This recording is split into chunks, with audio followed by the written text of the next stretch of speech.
I spend making YouTube videos. I'm also talking about the attention it brings. In just the last 18 months, this YouTube channel has gained about 12 million subscribers, and because of people stealing my content and posting it on other platforms. Something happened to Luke Nichols in early 2025. His videos started changing. The joy seemed forced. His kids looked uncomfortable. Then came the announcement that broke millions of hearts. Luke was stepping away from outdoor boys for a while, but leaked messages tell a different story. Friends say he was exhausted, overwhelmed, and facing problems he couldn't solve on camera. The truth about why he really quit reveals the dark side of family fame. And it's not what anyone expected from America's favorite outdoor dad. Luke Nichols was born in 1978 in Anchorage, Alaska. And from the start, the wild felt like home to him. He grew up surrounded by snowy mountains, thick forests, and rivers so cold they could take your breath away. His childhood was full of fresh air, deep woods, and silence broken only by rushing water and the crunch of boots on snow. Long before he could even remember, he was already fishing with his family. They say he was just a baby when he first came along on salmon runs and trout trips. His father, his grandfathers, and his older brother showed him how to fish, how to hold a rod, how to feel the tension in the line. By the time other kids were learning video games, Luke was already catching Arctic char like it was second nature. But it wasn't just about catching fish. Alaska's wild terrain taught him how to survive. He learned how to build a fire while the rain poured down. He learned how to build a shelter out of nothing but branches and snow. He could walk into the woods with a knife and come back fed and safe. It wasn't training, it was just life. People around him quickly noticed that Luke had a kind of calm, others didn't. Even as a teenager, he was the one you wanted around when the storm hit. If a tent collapsed in a blizzard, Luke could rebuild it while joking about dinner. And yes, he could still cook over a fire like it was nothing. But his life wasn't only about the outdoors. Luke grew up in a family with strong beliefs. They were members of the Church of Jesus Christ of Latter-day Saints, and faith was something he took seriously. At 19, he made a decision that would change everything. In 1997, he left Alaska and flew across the world to Japan. Not for adventure, but for a 2-year mission. At first, everything was unfamiliar. New language, new customs, new streets. But Luke adapted. He didn't just survive in Japan. He grew there. He later said, "Those 2 years were the most amazing experience of my life." He learned Japanese. He made friends. He taught people about his faith. And somewhere along the way, he found a deeper confidence, one that would stay with him forever. He had faced the unknown and made it feel like home. When he returned to the U.S. in the late 1990s, he didn't go back to Alaska right away. Instead, he headed to Utah and enrolled at Brigham Young University around the year 2000. It was another mountain landscape. But this time the focus was on books and ideas. He studied political science, but no one who knew him thought he'd become just a man of theory. Luke was still the same guy who wanted to be outdoors. While other students spent weekends in libraries, he disappeared into rivers and canyons. Fly fishing and hiking were still part of his routine. He balanced his academic life with the quiet call of nature. And then something happened that changed everything again. At a church gathering in Provo,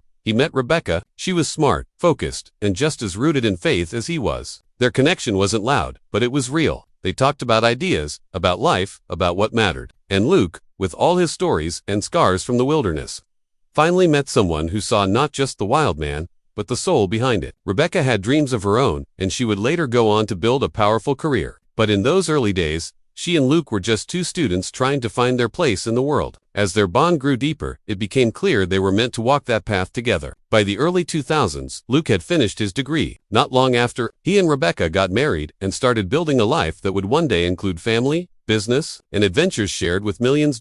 Right after finishing his political science degree, Luke Nichols was full of energy and ideas. He didn't dream of camping gear or fishing trips yet. In the early 2000s, not long after graduation, he jumped headfirst into politics. He started his own political consulting firm and began helping candidates run their campaigns. For a young man in his 20s, this was bold, but it worked. Within just 3 years, Luke had worked on about 20 campaigns. Some were local races. Others may have reached state-level positions. He was constantly managing people, crafting strategies, and pushing hard to help others win. His focus and work ethic were sharp. He was a natural strategist, able to handle the pressure that came with political races. But the reality of that world started wearing him down. Luke later said the job was draining everything out of him. It wasn't just the long hours, it was the whole environment. He was constantly on the road, constantly on the phone, and constantly under stress. The political world didn't rest, and neither could he. By then, Luke had just gotten married. His wife Rebecca was by his side, and they were starting to think about their future, maybe even a family. But the idea of raising kids while working 100-hour weeks in a high-stress world started to feel impossible. Luke could see where this road was headed, and he didn't like it. So, he made a big decision. He shut down his business.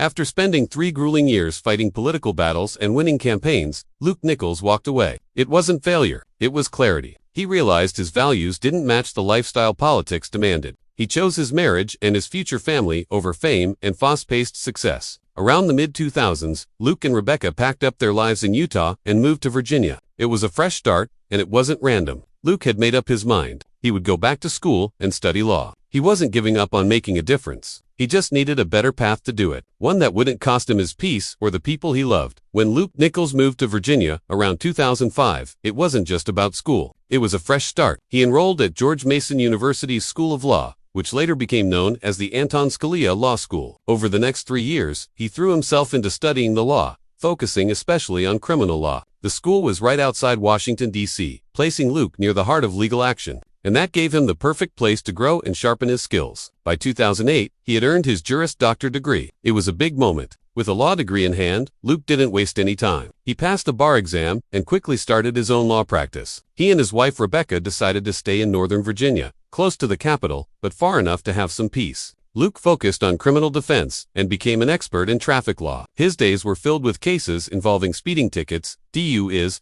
and other driving-related charges. To some, it might have seemed dull compared to the wild outdoor adventures he would later be known for. But Luke didn't treat it like a boring job. He paid close attention to every detail, studied every tiny rule, and became one of the best in his field. Word spread, his client base grew. His reputation got stronger, and it gave him what he needed the most at the time: stability. With that steady income, he and Rebecca bought a house out in the Virginia countryside. It was quiet. It was calm. There was space to breathe. It was exactly what they needed to build a family. Around 2012 or 2013, their first son, Thomas, whom they lovingly called Tommy, was born. Luke was overjoyed. A few years later came Nathan or Nate, and then came Jacob, the youngest of the three. By the middle of the 2010s, Luke and Rebecca were the proud parents of 3 little boys. Their home was full of toys, noise, bedtime stories, and laughter. And without knowing it, they were laying the foundation for something that would later explode into fame. The Outdoor Boys, The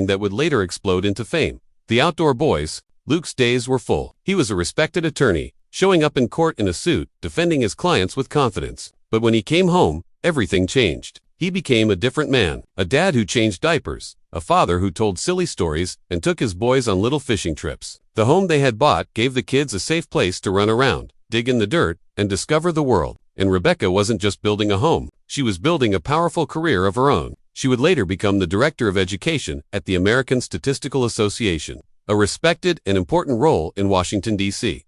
Both of them believed deeply in education, faith, and family. Sundays were often spent in church. Evenings were filled with fireflies, giggles, and backyard adventures. It all started around 2013. Luke Nichols was still working full-time as an attorney. His life was packed. Tight deadlines, stacks of paperwork, and the usual chaos of raising a newborn because baby Tommy had just arrived. But even in the middle of all that, Luke couldn't shake his lifelong love for the outdoors. Every weekend, he found a reason to grab a rod, pack his gear, and head toward a riverbank. Sometimes alone, sometimes with a stroller nearby. And then one day something shifted. He decided to press record. He started a small YouTube channel called Catfish and Carp. There wasn't any grand plan. It was just Luke, a simple setup, and the hope that someone out there might enjoy watching him catch fish and talk about tackle. His focus was clear from the start: big catfish, massive carp, the kinds of fish most people ignored. But Luke loved. He filmed himself casting lines, showing bait tricks, and sometimes just walking through the woods with a muddy smile on his face. On weekdays, he was a lawyer in a suit.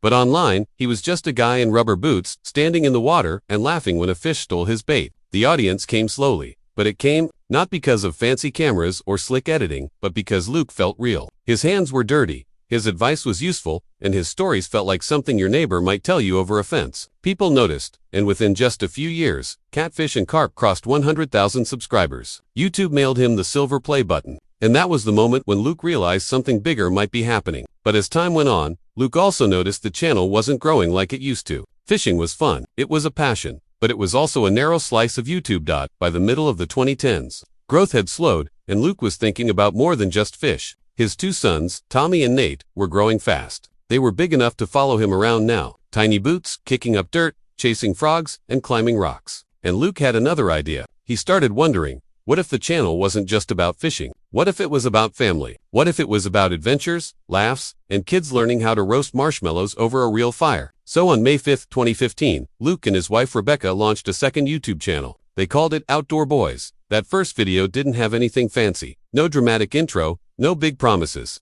It was just Luke and Rebecca walking with Tommy and Nate through the woods. The camera followed as they hiked, camped, played in rivers, built rafts, and even tried silly survival tricks just to see what would happen. And it clicked. There was something powerful about watching a family get dirty together, mess things up, and have fun anyway. It wasn't a Hollywood version of survival. It was a real dad figuring things out with his kids. And viewers fell in love with that. Some videos showed how to build tarp shelters or cook in the wild. Others followed the boys as they tried sleeping in homemade forts or went metal detecting in old fields. There were knife-making experiments, DIY boat adventures, and even hilarious moments when something completely failed. And Luke just laughed and rolled with it. But through all of it, Luke didn't let go of his first channel. He kept running catfish and carp side by side. That channel became the place for the hardcore anglers, people who wanted deep dives into fishing gear, monster catches, and pro-level tips. Outdoor Boys became something else. It was about life, outdoors, family, storytelling, adventure. He'd film a peaceful fishing scene for catfish and carp and then turn around and capture a moment where Tommy proudly reeled in his first fish for Outdoor Boys.